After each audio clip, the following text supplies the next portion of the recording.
इस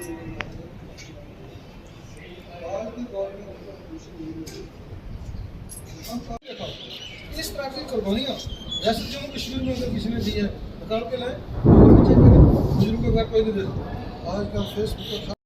इसके बाद में अपने जो और साथी हमारे यहाँ बात करेंगे, मैं सबसे पहले तो चौधरी अब्दुल गनी साहब को कहूँगा वो आगे इस प्रेस वार्ता को बढ़ाएं। और लोगों और हमारे एमएलए साहब को ये नहीं पता लगा कि शुक्रिया अदा करना और सेंक्शन कराने में क्या फर्क है। वो ये समझ बैठा, उसको इस हवेली में मेरे बगैर कोई नजर नहीं आता। वो जब भी कहता है किसी ने दावा किया ट्रेन ले आए, मैं गवर्नमेंट ऑफ इंडिया का, हमारे मुल्क के वजीर आजम का, हमारे मुल्क के होम मिनिस्टर का जो इंचार्ज है जम्मू कश्मीर यूटी के, हमारे रेल मंत्री साहब का शुक्रिया अदा करता हूँ, और हमारे एलजी साहब का। एलजी साहब से भी हम मिले, उनकी भी एफर्ट्स थी कि पुंछ राजौरी के लोगों ने हमेशा देश के साथ खड़े रहे, किसी भी मुश्किल वक्त में देश का साथ निभाया, निहत्ते सिविल वर्दी में फौज का साथ निभाया हमेशा, और फौज के साथ एक फौजी बन के इन्होंने दुश्मन का डट के मुकाबला किया। आज सबसे बड़ा गिफ्ट जो गवर्नमेंट ऑफ इंडिया ने हमें दिया वो हमारी रेल का गिफ्ट है, और दूसरा गिफ्ट जो दिया उन्होंने वो मुगल रोड का दिया। तीसरे गिफ्ट की हम इंतजार कर रहे हैं हमारे मेडिकल कॉलेज की, और मुझे पूरा यकीन है हमारे साथ कमिटमेंट है, जब भी नए मेडिकल कॉलेज आएंगे पुंछ को मेडिकल कॉलेज मिलेगा, उसके लिए हम गवर्नमेंट ऑफ इंडिया का शुक्रिया अदा करते हैं। स्कीमें हूँ जो पिछले 4 साल में स्कीमें सेंक्शन हुई, और हम शुक्रगुजार हैं सेंट्रल गवर्नमेंट के। 250 करोड़ की स्कीमें सिर्फ मेरे 1-2 ब्लॉकों के अंदर पीएचई की सेंक्शन की गई। हमारे 2 ब्लॉकों के अंदर 2 से 250 करोड़ का रोड प्रोजेक्ट सेंक्शन किए गए। आज तक 1 रोड नहीं मुकम्मल हो पाई 2 साल के अंदर। क्यों नहीं हुई? वो न्यायालय किसकी है? वो एमएलए जवाब दे हमें, क्या आपने क्या करवाया? हमारी आरडीएसएस की स्कीम जो बिजली की स्कीम थी, सेंट्रल स्पॉन्सर स्कीम, हमने उसको पुंछ में जो है उसका सेंक्शन करवाया, और 150 करोड़ रुपया उसके लिए आया।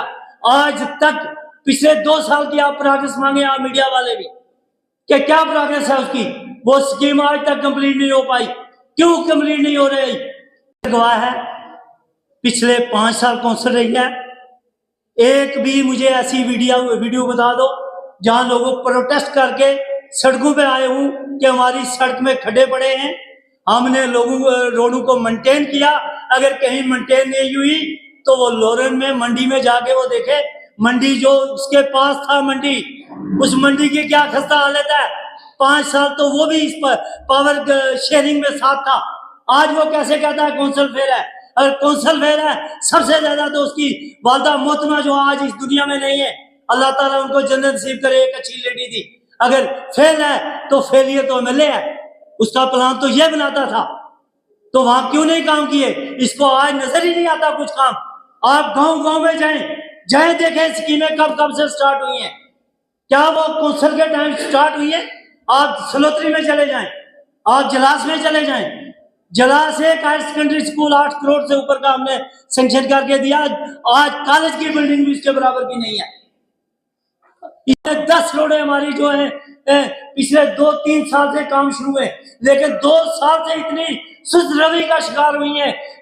आज तक एमएलए ने 1 रोड पे जो दौरा नहीं किया, क्या उसकी जिम्मेदारी नहीं बनती? जो ऑन गोइंग स्कीम है उनको कंप्लीट किया जाए। हमारी बीएडीपी की रोडें जो उसी तरह पड़ी हैं, हमारी स्टेट सेक्टर की रोडें पड़ी हुई है। मेरे ब्लॉकों के अंदर अगर एमएलए को कहीं चाहता है तो मेरे साथ डिबेट कर ले, तुमने कितने काम किए, हमने कितने काम किए। अगर आप फेलियर है आज डीडीसी, तो वो मंडी में फेलियर है, जहां प्लान तो खुद बनाता था, और तेरी वालदा मोहतरमा जो है वहां की डीडीसी थी, और आप उस ब्लॉक को देख के कहते हैं कि यहाँ काम नहीं हुए। आपने काम की बिना पर वोट नहीं लिया, आपने लोगों को में रहते हुए वोट नहीं लिया। हमने वो वक्त भी देखा है जब मंडी थाना के अंदर आपके लिए गुमशुदगी के लोग रिपोर्ट लिखवाया करते थे, तो आप इस इलाका में पिछले 10 साल से नहीं थे। ये तो एक पोलराइजेशन की आपने इतनी मस्जिदें, जितनी हिंदुस्तान के अंदर मस्जिदें नहीं है, उनको शहीद करवा दिया सोशल मीडिया में। आपने हिंदू मुस्लिम करके वोट दिया, तो आज आप बड़े सेकुलरिज्म के दावे करते हो। आज भी आपके डेवलपमेंट से इशारा है कि आप फिरका प्रस्त आदमी हो। आपने मंडी में 10 रोडें क्यों दी? क्यों नहीं एनएसएसबी में दी? क्यों नहीं पुंछ में दी, क्यों नहीं लोरन ब्लॉक में आपने दी, क्यों नहीं सदरा ब्लॉक में बराबर की दी?